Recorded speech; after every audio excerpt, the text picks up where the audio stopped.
우리가 선진국이 되면 나타나는 심각한 사회 구조, 사회 문제 중에 하나가 양극화입니다.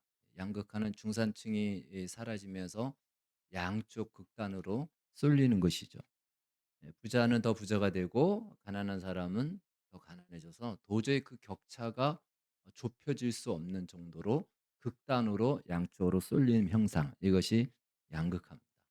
이런 양극화가 심해지면 사회 불안 지수가 높아지게 되면서 경제는 둔화되고 또 범죄율이 증가하게 됩니다. 그러다 보니까 참 그 양극화의 절정, 그것이 오늘 우리가 사는 이 시대이지 않나. 그래서 엊그저께 대통령도 국가조창기도에서 양극화를 해결하는 이 부분을 이 후반기 본인의 임기의 절반에 그 역점을 두고 정책을 펼치겠다라고 이야기를 했습니다. 그만큼 지금 우리 사회는 모든 부분이 양극화로 지금 벌어져 있는데, 이 양극화 때 가장 어렵고 힘든 세대를 꼽으라면 젊은 세대들이죠. 젊은 세대들이 들어갈 입지가 굉장히 좁아지고, 그들은 일단은 시작하는 단계다 보니까 이 양극단으로 나뉜다면 상류층, 상쪽보다도 하층 쪽에 있다 보니까 많은 부분이 불리해지기 시작하는 것입니다. 그러다 보서 그래서 그런지 이 MZ 세들이나 젊은 세대들에게 그들이 이제 이 사회 경험하면서 첫 번째 느끼는 그 체감적인 느낌이 무엇이냐면 바로 '이 사회는 공평하지 않다.'라는 것입니다. 그래서 요즘 젊은 사람들한테 가장 어필이 되는 단어 중에 하나가 평등이라는 말이죠. 그 평등이라는 말이 어필이 돼서 그 평등을 내세운 캐치나 그런 구호에 많은 젊은이들이 열광을 하는 것을 보게 됩니다. 바로 역사를 보더라도 그렇게 공평하지 않은 세상을 공평한 세상으로 만들겠다라고 하여 일어난 그러한 운동들이 바로 혁명이라고 볼 수가 있습니다. 만약 누군가가 이렇게 물어본다면 왜 사회는 왜 세상은 공평하지 않습니까?"라고 물어본다면 저는 이렇게 대답을 할 겁니다. 세상이 공평하지 않은 것이 아니고 당신이 태어난 바로 그곳이 공평하지 않은 세상에서 태어났기 때문에 그렇습니다. 우리는 기본적으로 '당연히 세상은 공평할 것이다.'라는 전제를 가지고 이 세상을 바라본다라는 것이에요. 그러다가 자신의 어떤 일과 개인적인 경험이나 또 세상에서 공평하지 않은 현실을 맞닥뜨리면서 '왜 공평하지 않을까?'라고 하는 충격을 받게 되는 것이죠. 그러나 사실은 이 세상은 원래가 공평하지 않았다라는 것입니다. 공평하지 않은 세상에서 이제 자신의 어떤 일과 사건을 통해서 그 현실을 깨닫게 되고 경험할 뿐인 것이죠.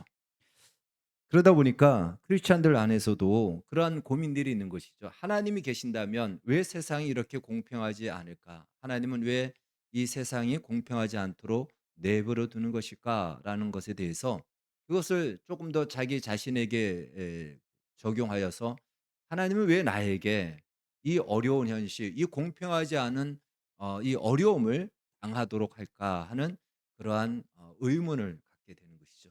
그래서 신앙생활하면서 우리가 가장 많이 하는 질문 중에 그 단어가 있다면 오늘 제목처럼 "왜라는 것입니다. 오늘 본문에는 "어찌하여"라고 이렇게 표현했죠. 같은 의미를 가지고 있습니다. 왜 하나님은 응답하지 않으시고 왜 하나님은 나타나지 아니하시고 왜 하나님은 가만히 보고만 있을까? 이러한 마음을 가지게 된다라는 것이죠. 모순적이고 공평하지 않은 어떤 삶의 현실을 만날 때 겪게 되는 우리의 첫 번째 마음인 것입니다. 그래서 나름대로 공평한 세상을 위해서 애쓰다가 그 수고가 잘 먹히지 않으면 시험에 들기도 하고 심지어는 그것 때문에 하나님을 떠나기도 하는 그런 경우를 보게 됩니다. 음. 오늘 시편의 저자 역시 그러한 경험을 그러한 비슷한 경험을 토로합니다. 오늘 시편 말씀을 읽어서 우리가 같이 쭉 읽어본 이유가 바로 그것입니다. 지금 다윗이 토로하는 이 시편의 저자가 토로하는 내용이 바로 악인이 득세하고 악인이 죄를 짓고 악인이 강탈을 하고 약한 자, 가난한 자를 압제를 하고 빼앗고 그래도 그들은 잘 사는 거예요. 그들은 그냥 문제가 없고 심지어 하나님을 향해서도 "하나님이 있긴 어디 있어. 하나님이 있으면 왜 이런 세상이 돼? 하나님은 없어."라고 오히려 하나님을 무시하고 마치 하나님을 향하여 보란 듯이 "내가 죄 짓는데 하나님 불만이 있으면 내려와서 한번 나를 혼내 보세요." 할 정도로 대담하게 죄를 짓는데도 불구하고 전혀 그 사람은 문제가 일어나지 않는 것.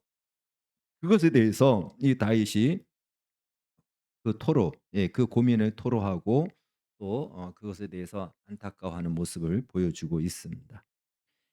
다윗이 경험한 양극화가 바로 이것이죠. 악인이 득세하고 오늘 본문에는 가련한 자 혹은 가난한 자 혹은 고아라고 이렇게 나오는데 그 가난한 자는 그 득세하는 그들에 의해서 압제를 당하는 그냥 그 세상, 그 사회 구조 그것을 보고 그런 양극화를 보고 다윗이 안타까워합니다.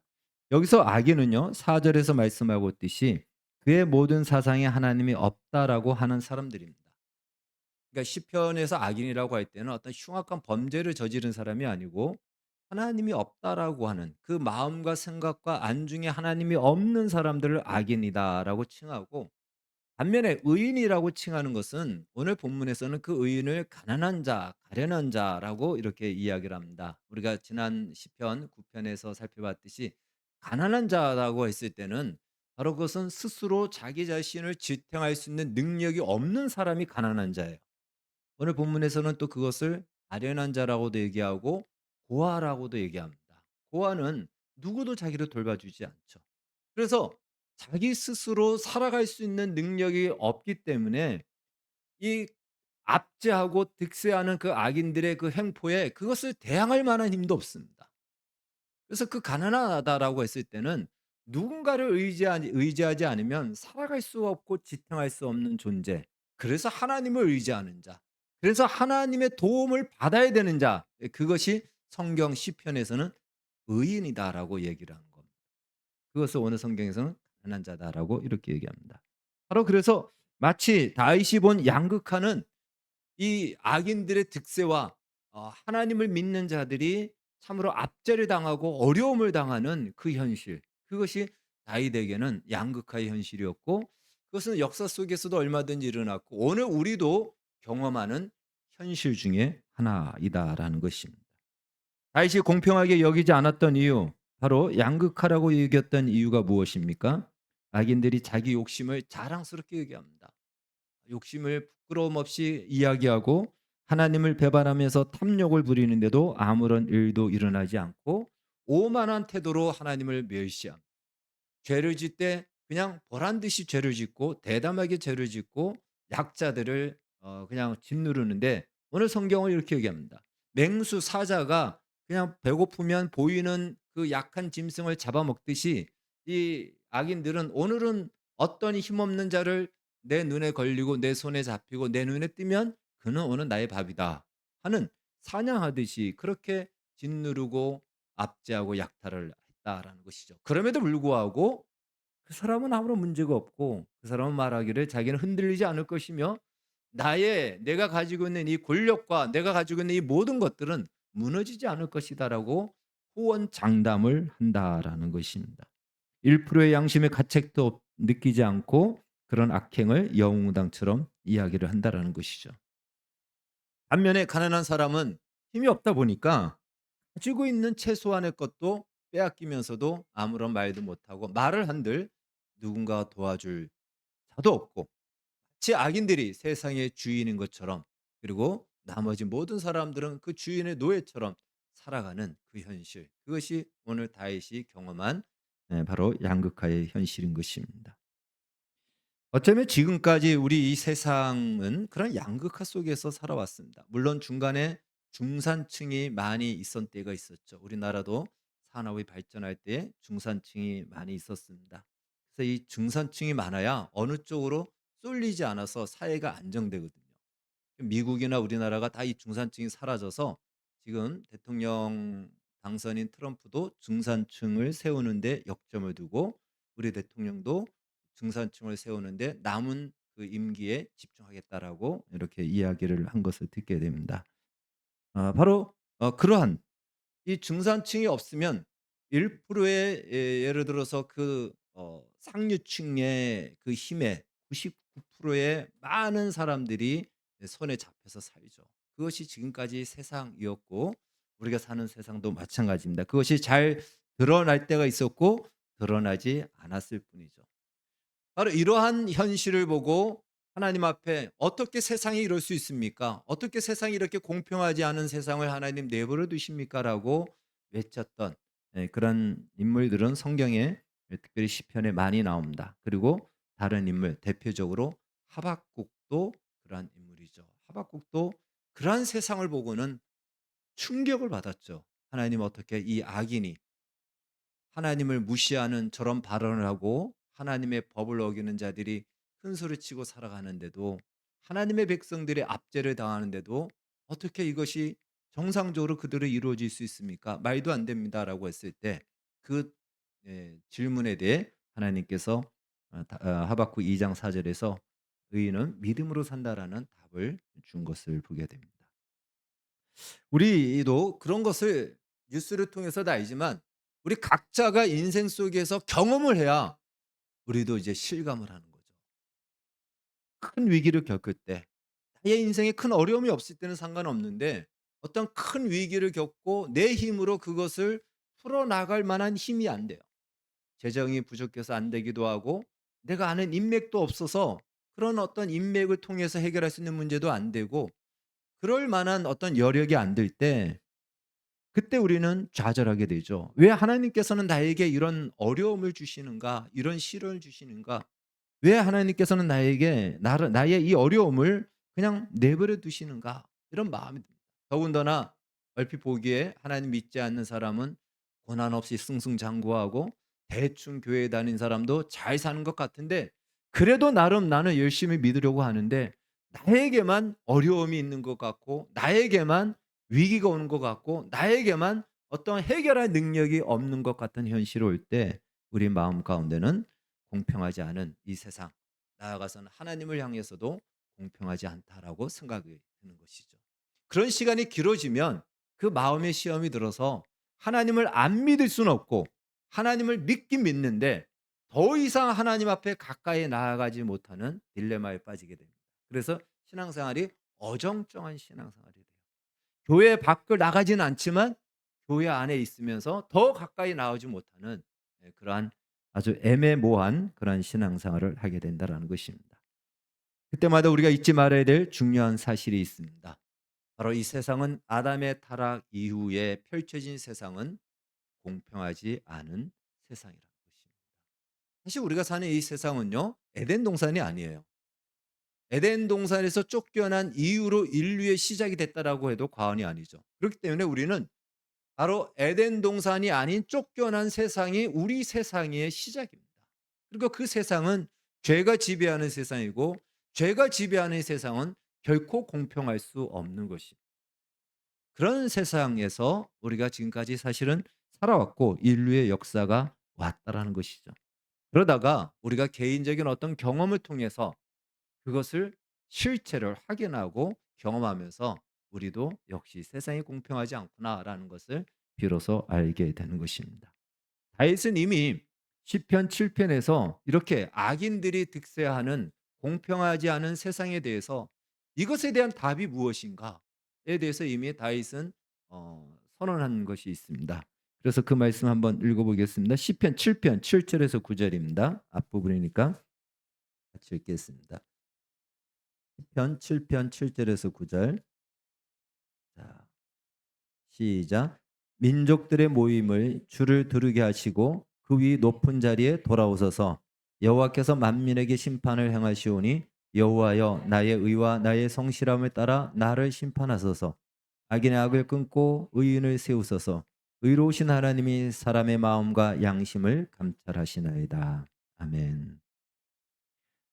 바꾸어 말하면 이 다윗의 이 고백은 바로 하나님의 온전한 통치만이 이 잘못된 악인이 득세하고 공평하지 않은 세상을 바로잡을 수 있는 유일한 방법입니다. 하나님이요, 하나님의 온전한 통치하심이 이루어지게 하소서.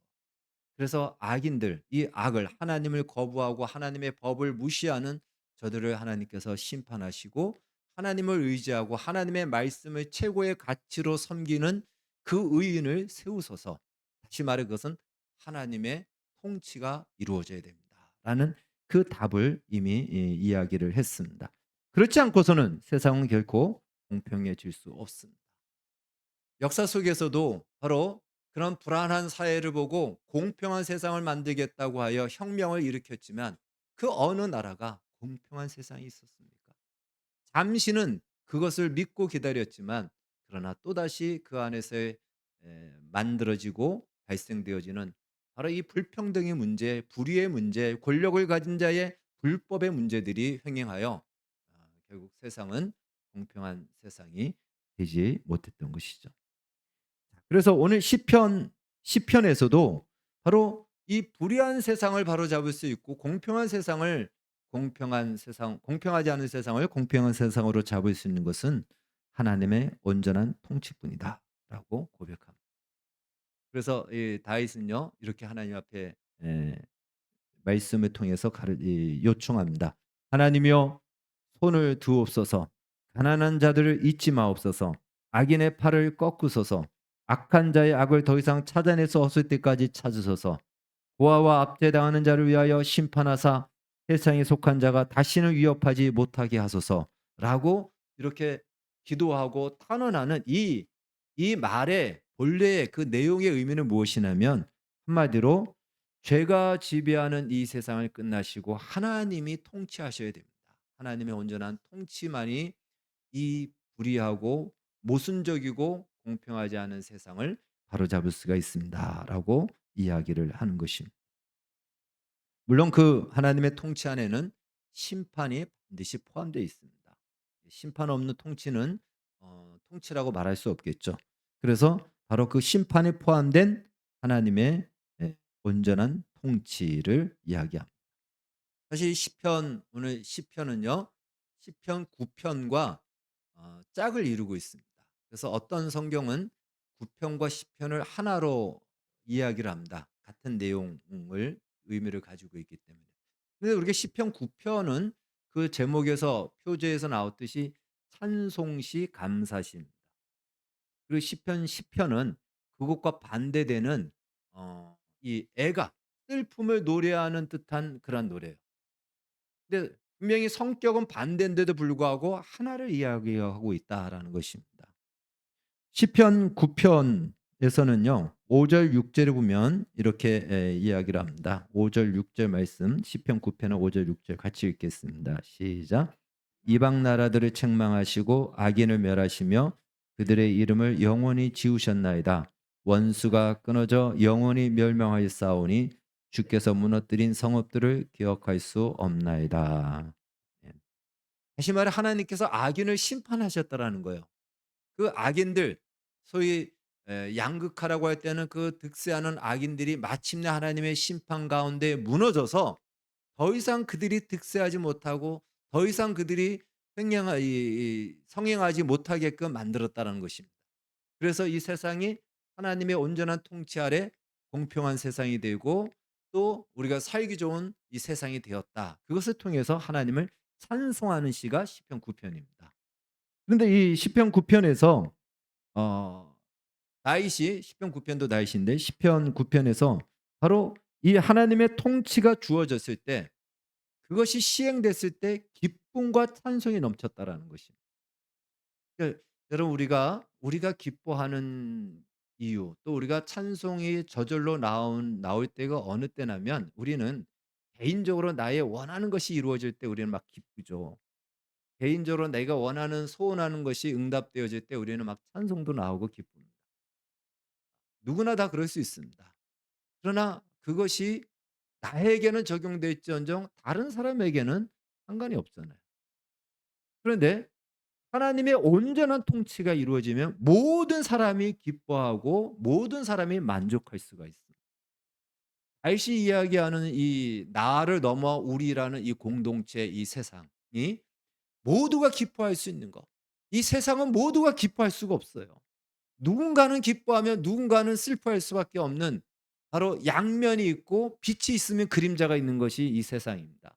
어느 누구도 그 정책을 펴더라도 그것을 넘어갈 수가 없습니다. 그러나 하나님의 온전한 통치가 이루어질 때는 우리 모두가 기뻐할 수가 있고 우리 모두가 찬송할 수 있는 그러한 세상이 된다라는 것이죠. 그것에 대해서 다윗은 이미 하나님께서 이 악인들을 멸함으로 우리에게 준 기쁨을 맛보았을 때 하나님의 온전한 통치가 이루어질 때 온 세상이 하나님을 찬송하는 그 역사를 그것을 꿈꾸며 바라보며 그래서 하나님 맞습니다. 이 하나님의 온전한 통치만이 이 세상을 구원할 수 있습니다라고 하여 그가 경험한 승리의 기쁨을 더 깊이 더 풍성하게 나가기 위해서는 하나님의 더 온전한 통치가 하나님의 통치만이 이 세상을 안정시킬 수 있습니다라는 하나님의 통치의 자리로 더 가까이 나간다는 것이 그것이 시편 9편입니다. 그러니까 우리가 개인적으로도 우리 인생에 즐거운 일이 생기면 또 어떤 어려운 일이 있으면 하나님 이 문제가 해결이 되면 내가 하나님 평생 잘 섬기겠습니다. 이런 우리는 마음에 다짐을 하거든요. 근데 많은 경우가 그 일이 이루어지고 나면 그게 다 잊어버립니다. 하나님 감사합니다는 하지만 그 이상 하나님 앞에 가까이 나아가지 않아요. 이것이 문제인 겁니다. 여러분 우리에게 개인적으로 하나님께서 우리의 기도에 응답하시고 우리의 소원을 들어주시고 우리 인생의 문제를 해결해 줬다는 것은 하나님이 통치할 때 우리의 슬픔이 사라지고 우리의 아픔이 치유된다는 것을 경험시켜 준 거예요. 근데 그것을 하나님은 나에게만이 아닌 모든 사람에게 다 그렇게 하기를 하나님은 원하십니다. 그래서 우리는 나만이 기뻐하는 것으로 그칠 것이 아니고 이 기쁨과 이 즐거움과 이 만족이 모든 사람에게 우리 이 세상 가운데 우리 공동체 가운데 임하기를 원합니다. 라기 위해서는 하나님이 지금 나에게 간섭하셨듯이 우리 공동체에 하나님이 간섭하여 주십시오. 하나님의 통치가 온전히 이루어져야 됩니다라는 그 자리로 나아가야 된다라는 거예요. 그러니까 더 하나님의 온전한 통치의 자리로 나아가는 것 이것이 시편 9편이 결론입니다.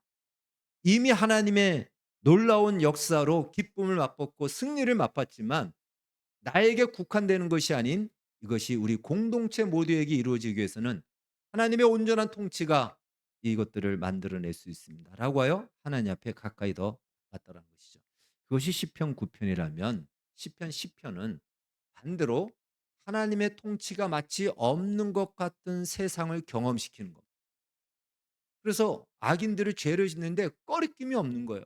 막 죄를 짓고 악을 행하는데도 전혀 두려워하지 않고 하나님의 사람들을 위협하고 하나님을 조롱하고 멸시하는데도 벼락도 치지 않습니다.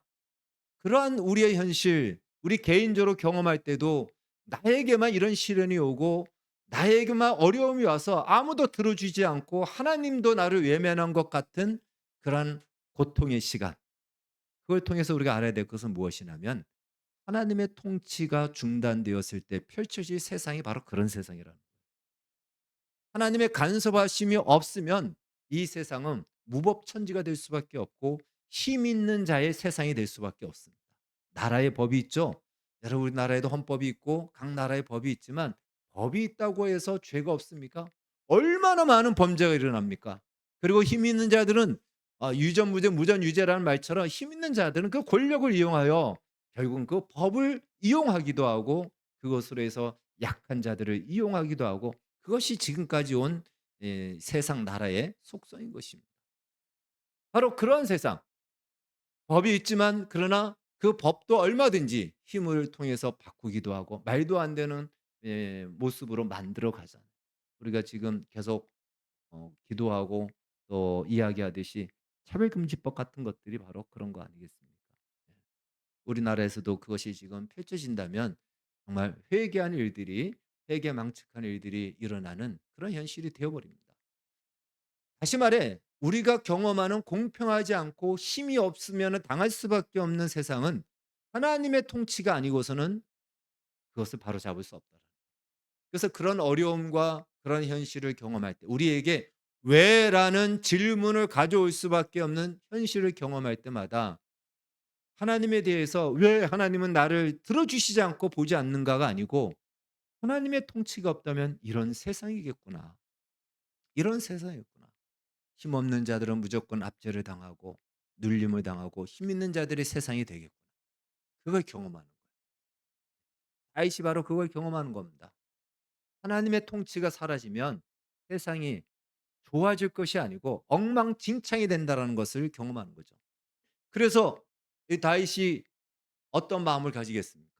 우리가 그런 현실을 경험할 때마다 우리가 가져야 될 마음은, 당연히 우리는 나의 현실적인 문제를 해결해 달라고 기도해야 되겠지만, 그것을 더 넘어가서 기도해야 될 것은 하나님의 온전한 통치가 이루어져야 된다는 것입니다. 바로 예수님께서 그것을 위해서 주기도문에서도 너희들이 이렇게 기도하라라고 할 때 나라가 임하옵시며, 하나님의 나라가 이 땅 가운데, 그 나라는 통치의 개념이에요. 하나님의 통치가 이루어질 때만이 우리 모두에게, 어느 누구도 거기서 어둠, 그림자가 아닌 모두가 기뻐할 수 있고 모두가 만족할 수 있는 세상이 된다는 것입니다. 따라서 이러한 문제, 우리의 개인이 겪는 고민과 고통의 문제, 또는 우리 개인이 죄를 지음으로 말미암아 경험하는 우리의 고통의 문제도 있지 않습니까? 나의 죄 때문에 나의 영혼이 괴로워하고, 그 죄 때문에 현실적인 어려움을 당하기도 하고, 또는 타의에 의해서 억울함을 당하기도 하고, 힘 있는 자에 의해서 압제를 당하고 또 고통을 당하는 경우, 모든 것을 망라해서 공통점이 있습니다. 하나님의 통치가 사라졌다라는 거예요. 나의 죄도 하나님의 통치에서 벗어났기 때문에 펼쳐진 것이에요. 타인이 그렇게 극악무도한 것도 하나님의 통치에서 벗어났기 때문에 그렇다는 것입니다. 그래서 우리는 우리의 죄 때문에 스스로를 자책하고 낙심할 것이 아니고, 또 다른 사람에 의해서 내가 억울한 일을 당했다고 그를 원망하고 그를 향하여 원수와 보복의 마음을 가질 것이 아니고, 우리 모두가 다 죄의 지배 아래서 하나님의 통치에서 벗어난 세상이 이런 세상일 수밖에 없구나. 그래서 우리가 간구하고 요구해야 될 것은 하나님의 통치가 이루어지게 하소서라는 것입니다. 오늘 다윗이 그 뒤에 기도했던 제목들, 바로 그러한 제목도 그걸 이야기하는 겁니다. 다윗이 이야기했던, 하나님 이제 저 악인의 팔을 꺾어 주십시오라고 하면서 기도했던, 고아와 고아들을 기억하여 주시고 찾아와 주십시오라고 하는 모든 것들은 사실은 힘이 없는 우리, 하나님을 의지할 수밖에 없고 하나님만이 우리를 도울 수가 있는, 그래서 하나님만이 다스려야지만이 이 불공평하고 또 이 양극화된 우리가 경험하는 불안한 이 현실을 바로 잡을 수가 있습니다라는 이 가르침을 우리에게 주고 있습니다. 그래서 우리는 우리 개인의 어떤 범죄나 또 개인의 연약한 문제로 인해서 또 하나님 앞에 죄를 지을 때가 있잖아요. 잘못된 선택을 할 때도 있고, 그때 우리가 하나님 앞에 그러면 멀어지게 되거든요. 우리 모두가 점점 멀어지게 됩니다. 멀어질 것이 아니고요. 하나님의 통치에서 벗어났기 때문에 이러한 죄를 짓고 이러한 죄의 결과를 내가 맞는구나 생각해서, 오히려 하나님의 의의 통치, 하나님의 의의 통치에는 용서가 들어가 있고 사랑이 들어가 있고 하나님의 자비하심이 있습니다. 그 통치 안으로 더 들어가야 됩니다.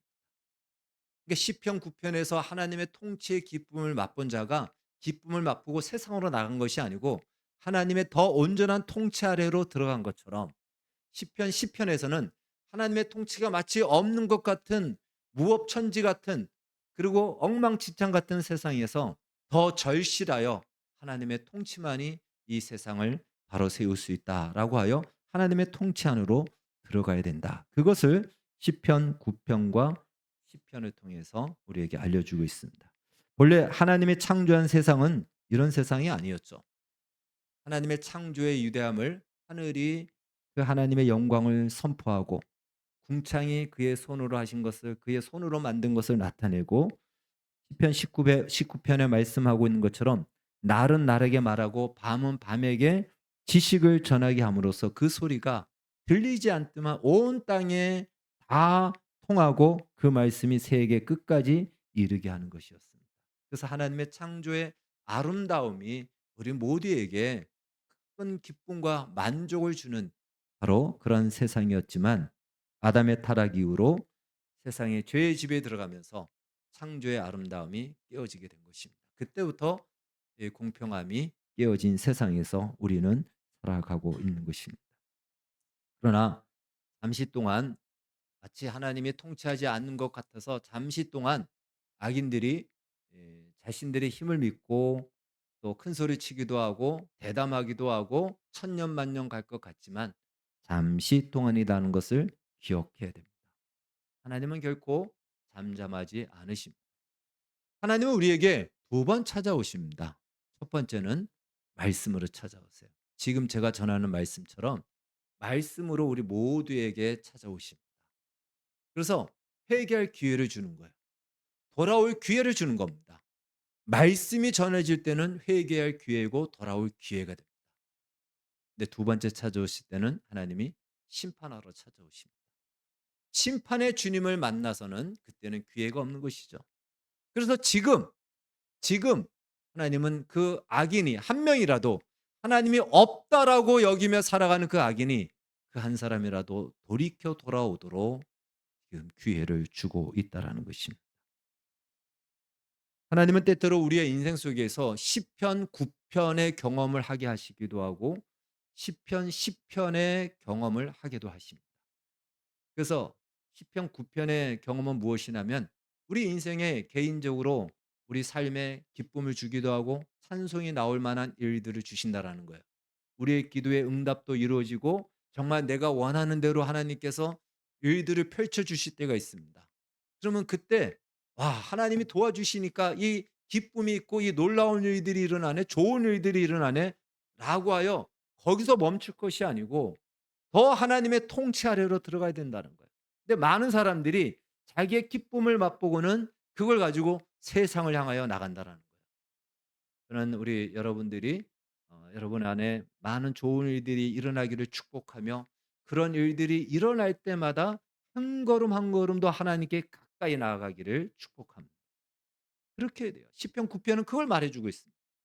혹은 시편 10편의 경험을 하나님이 하게 하실 때도 있습니다. 마치 하나님이 나를 방관하는 것 같고 내버려 둔 것 같고 내 인생에는 하나님이 없는 것 같은, 과거에 어떤 성도들은 그랬어요. 추수감사절에 대해서 감사의 제목을 한번 나누라 그러면 자기는 감사할 것이 없다고. 너무 힘든 삶을 살다 보니까 감사할 것이 하나도 없다고. 그리고 제 청년 때 만났던 어떤 형님은 자기 인생은 30, 그때 한 35세 정도 됐는데 35세 평생 동안 되는 일이 하나도 없다고 하면서 그러한 푸념도 했습니다. 그런 현실, 그런 경험을 하게 하실 때가 있습니다. 10편, 10편이 바로 그런 경험이에요. 그래서 가련하다라고 어느 성경은 번역했죠. 그리고 가난하다. 근데 힘 있는 자들이 그들을 다 압제하고 뺏어가는데 이 사람은 되는 것이 없는 거예요. 마치 하나님이 없는 것 같고 자기 인생은 버려진 것 같은 그런 인생. 그러면 우리는 거기서 절망하고 좌절합니다. 그러나 무엇을 말하죠? 오늘 시편이 말하는 것은 그 세계상에서 하나님의 통치만이 그 양극화의 문제, 그 어둠의 문제, 그 어 공허한 그 부분을 해결할 수 있는 유일한 답이 된다라는 것을, 하나님의 전적인 통치하심을 향한 소망과 기도와 절실함을 가지고 하나님의 통치 아래로 나아가는 것입니다. 그리고 하나님께서는 오늘 다윗이 기도한 대로 그 약속을 이루실 것입니다. 악인의 팔을 꺾으시고 아무도 도와주지 못할 그 고아를 하나님께서는 돌보시고 마침내 그가 의지하는 하나님께서 그를 실망시키지 않으신다는 것이. 그러니까 우리 눈에 보이는 현실과 내가 정한 시간 안에 이루어지지 않은 것 때문에 우리는 좌절하고 절망하고 낙담하는데 그러지 말라는 것이죠. 하나님께서는 반드시 그 약속을 지키시고 그 백성을 외면치 않으신다라는 그것을 우리에게 가르쳐 주고 있습니다. 하나님께서는 중요한 것은 우리가 그런 환란 속에 있다 할지라도 또 하나님의 백성들이 그런 어려움 속에 있다 할지라도 여전히 하나님의 통치는 진행되고 있다는 것이. 우리는 한순간에 그것이 이루어지기를 원하지만 시간을 두고 하나님께서는 한 걸음 한 걸음 당신이 원하시는 세상으로 만들어 가고 있습니다. 그리고 그 압제 속에 있는 그들의 기도를 들으시고 있다라는 것이에요. 따라서 인생의 어둠을 만날 때 우리 모두가 좌절하지 마시고 하나님을 의지하시고 오늘 시편 이 시편의 이 저자처럼 그 하나님의 일하실 것들을 믿고 또 기대하시고 살아가는 것. 그것이 오늘 우리가 가져야 될 믿음입니다. 하나님께서는 성경을 통해서 당신이 만드실 새 하늘과 새 땅을 우리에게 미리 보여주셨고 지금 역사는 그렇게 만들어져 가고 있다라는 것입니다. 이제 공평하지 못한 세상을 접하면서 가장 많이 하는 질문, 어찌하여 왜라는 질문을 하지 않을 수가 없습니다. 예, 그 일이 계속 길어지면 하지 않을 수가 없어요. 왜 나에게는, 왜 내 인생은 이런 질문이 안 나올 수가 없습니다. 그러나 그것이 하나님이 일하시지 않는다라고 단정하지 마십시오. 왜라는 질문 때문에 하나님이 일하시지 않기 때문에라가 아니고 그 일을 하나님은 여전히 지켜보시고 또한 주목하시고 그것을 통해서 하나님이 계획하시고 목적하시는 바가 있기에 허락되어지고 있다라는 그 사실 꼭 기억하시기 바라겠습니다. 따라서 더 이상 어찌하여 왜라는 이 질문으로 거기서 멈춰지지 마시고 오늘 시편의 이 저자처럼 하나님의 통치를 더욱 사모하시고 하나님의 온전한 통치가 이루어지는 자리로 나아가서 나를 통하여 하나님의 통치가 어떻게 펼쳐지고 세상 가운데 나타난지를 증거하는 우리 모두가 되어지기를 주의 이름으로 축원합니다. 기도하겠습니다. 하나님, 오늘 시편의 저자가 보았던 그 세상은 오늘 우리가 경험하는 세상과 방불합니다. 참으로 공평하지 않고 힘 있는 자는 백을 가져가고 힘 없는 자는 가진 것도 빼앗기는 하나님 이런 극단적인 세상이 점점 치닫고 있습니다. 하나님 세상의 어떠한 지도자도 그것을 해결하려고 하지만 해결되지 않는 것을 보게 됩니다. 하나님의 온전한 통치만이 그 모든 것들을 이룰 수 있고 바로 세울 수 있음을 믿기에 먼저 우리가 하나님의 통치 앞에 순종하고 하나님을 신뢰하고 의지하고 바라보고 소망하며 낙심하지 않는 믿음으로 굳게 서게 하여 주시옵소서. 예수님의 이름으로 기도하옵나이다.